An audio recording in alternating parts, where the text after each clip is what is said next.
Hi, everyone. Welcome back. I'm just going to bring Tony Craddock to the stage and Andrea Dunlop as well. So just bear with me.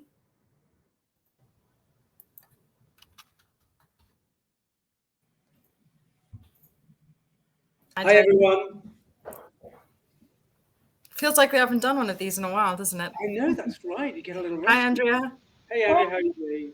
I love the way we're just plucked from a table and then just appear somewhere else. I love that. I wish I could do that with my team all day long. Absolutely. I'd love to do that with my social life sometimes and just jump into some things. I know, it's great. So, Maria, shall we crack on, or do you want to do an intro? Yes, no, of course. So obviously we will have the fireside chat now amongst both of you. So I'm going to go off camera. And then once you're done, I will go back to floor plan mode for extended networking time. Brilliant. Yeah. Thank you very much, Maria. A true professional setup and handover. Much appreciated. See you in a bit. Thank you. So welcome everybody, and Andrea, thanks for being happy to join us. This is what I love about this platform is it's international, it's nimble, it's compact, and it's progressive. And I think those four adjectives perfectly describe my guest today, with whom I'm doing a fireside chat. Anybody who doesn't know Andrea Dunlop or who hasn't heard of Andrea Dunlop, then shame on you, because she's a great personality, great big industry supporter, and it's one of the industry's great, I'd say, modest peak achievers. And right now she's at the Access Group doing a brilliant job there as CEO. And I'm going to ask her a few questions in a moment about that experience. But that plus your work as the chair of the judges at the Emerging Payments Awards, the work you're doing with the European Women in Payments Network, your stuff that you did at the PSR, you're a big contributor. So thank you for being happy to share your stuff today, Andrea. Oh, no worries. It's great to be in. I love doing this forum, and I always have like a little chit chat with you. Always. Yeah, the fact is we've got a few people who've got to be entertaining in the background, so we'll do our best. Good news is I'm not going to tell any jokes, because that never goes down well, either with me or the listener. But Andrea, I'd like to ask you, let's cut straight to the chase. Basically, you're in the buying mood, aren't you? You're a business buyer. I know you've got a great platform, you've got great business, and you've got deep pockets. But what are you buying and why? Tell us about your recent acquisition. Yeah, so probably closed the latest one just about a month or so ago. So we bought a company called Smart Debit in the direct debit space, and really looking for businesses in the payment ecosystem that are kind of complementary to Access Group. So we're primarily a software company, and we service kind of mid-tier businesses across numerous sectors. It could be hospitality, health and social care, HR, legal, you name it, we pretty much cover it.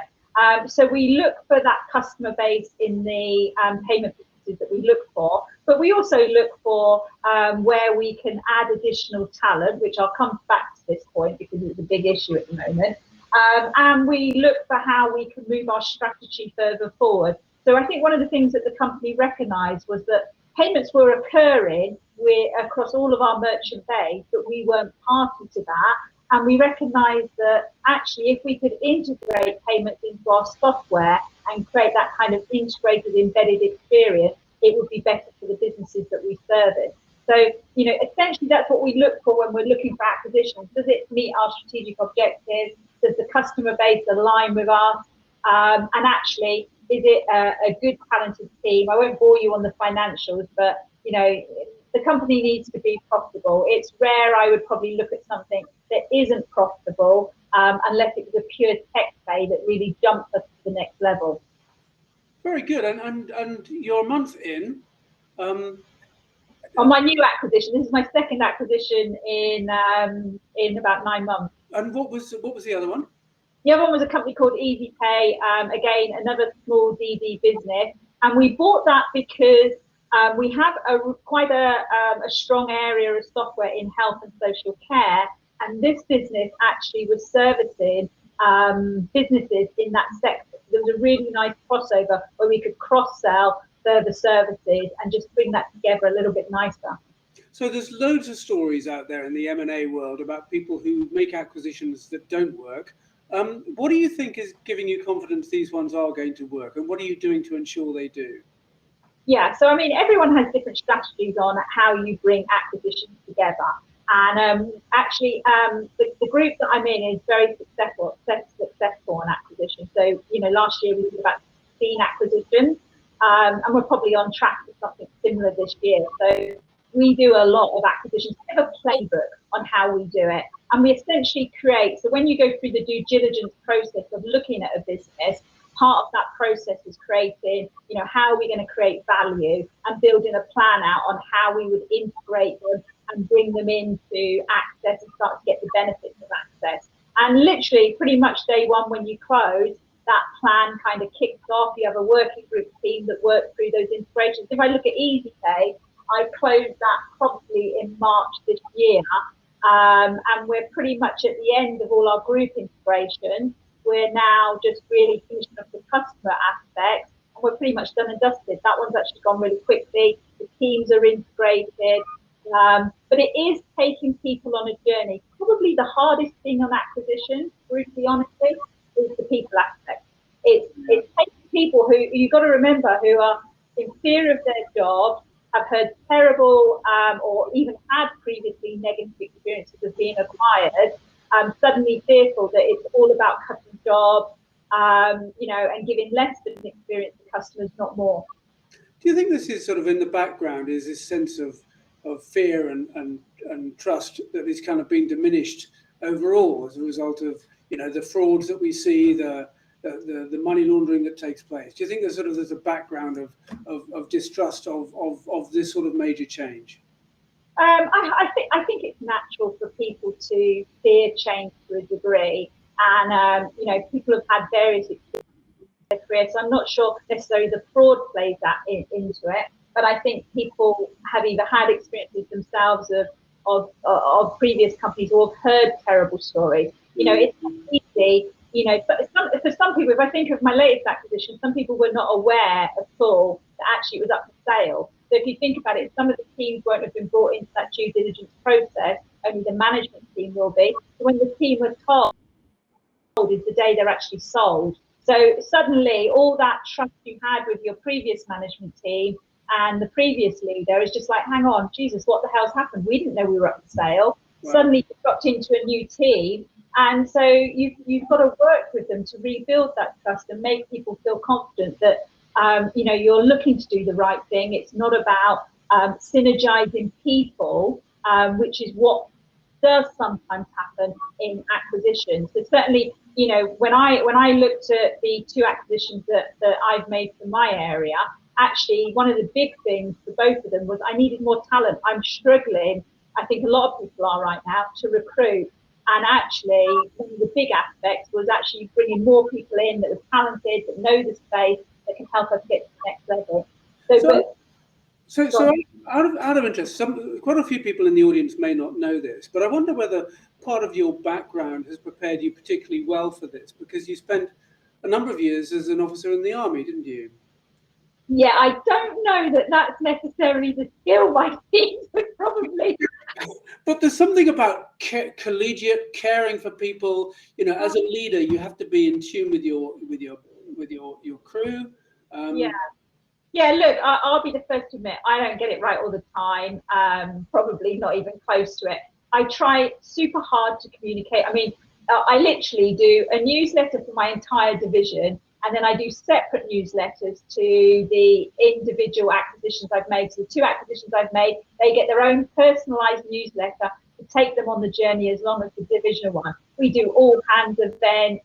I try and do one-to-one with people that are struggling with the changes. But you know what? It's really interesting. It doesn't matter how much you communicate. Sometimes how people interpret what you're saying, it still doesn't go well. I think you've got to try your best. I'm just honest. I don't try and mislead people. If I think that actually things are going to change, I'm definitely someone that rips the Band-Aid off and has that conversation with people so that they're not being misled. It's treating people like adults.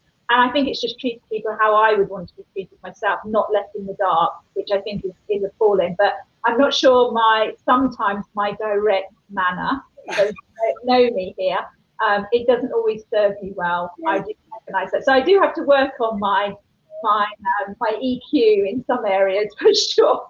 I think openness and transparency is one of the qualities that you bring to this. But let's have a little bit of openness about some of the things that are troubling us about what's going on in payments. We've got 5 minutes or so. I want to focus a little bit on that. What are the things that worry you about what's happening in the background with payments at the moment? Well, I guess one of the things actually, and I don't know that everyone will agree with me on this, but actually some of the news reports I constantly see on the FCA around withdrawing bonuses, salary reductions and everything else. And this plays back into my point earlier on about lack of talent. You know, the FCA has a big job. They don't get it right all the time, as we know, and mistakes have been made and senior management needs to be held to account for that. I am not in dispute of that. But one of the things that does concern me in a industry where we're all struggling to get resources, I don't think it's particularly good for them to be alienating their entire workforce who actually could walk into jobs anywhere across the industry. I mean, I would take some people from the FCA without a hesitation, will have no trouble landing roles. So I think the messages that are coming out, I don't think necessarily help teams at the FCA, and you and I work quite closely with some of the teams. They work incredibly hard, and they do a good job, and they are very engaged in the industry. I would hate to see some of those people fall by the wayside. So, you know how I feel. I'm quite pro regulation. They're not perfect, but I think we are quite blessed in this country with a very engaged regulator. Yeah, I agree. So the burden on the regulator and the consequences of that. What else is troubling you? I think really, I mean, I'll be brutally honest. Other than the endless navigating around Brexit and EU aspects, and where we're having to look at things differently and the additional cost aspects of those that we wouldn't have linked at before. I think mainly, I'll be honest, it's talent. It's finding people who want to come in, who want to be future leaders, that are able to kind of, juggle, challenging environments and drive change and transformation. I think they're the things that I struggle with, probably day to day, probably no different to anyone else on this call. Recruitment and talent is probably my number one issue. Regulation is always there, Tony. Like, I'm always battling on, getting stuff in, and that's kind of BAU to me. But finding the right people with the right experience that can help you take the business to the next level actually is quite tough, as you know. Absolutely, and I also know that part of the challenge we've got is the brand of payments as an industry is not well known or recognised universities or schools. I mean, I did some school sessions last year before last, and none of the kids had really learned much about technology, let alone financial technology, let alone payments, which is a part of all that. I agree. And there's an education piece there, because I think, if I say payment, most people outside of the industry that I'm in won't know what I'm talking about. You end up having to go to finance, banking. That's the closest you get to it. Kind of explain payments to people, most people just glaze over. And maybe that's just us because we love this sector. We love the complexities of it. I don't know. So finally, last minute, how do you recommend? Because you've been an advocate, you were the chair of the advisory board of the EPA, as it was then. How would you think people should use the community to enhance their career prospects or the value they get from their working lives?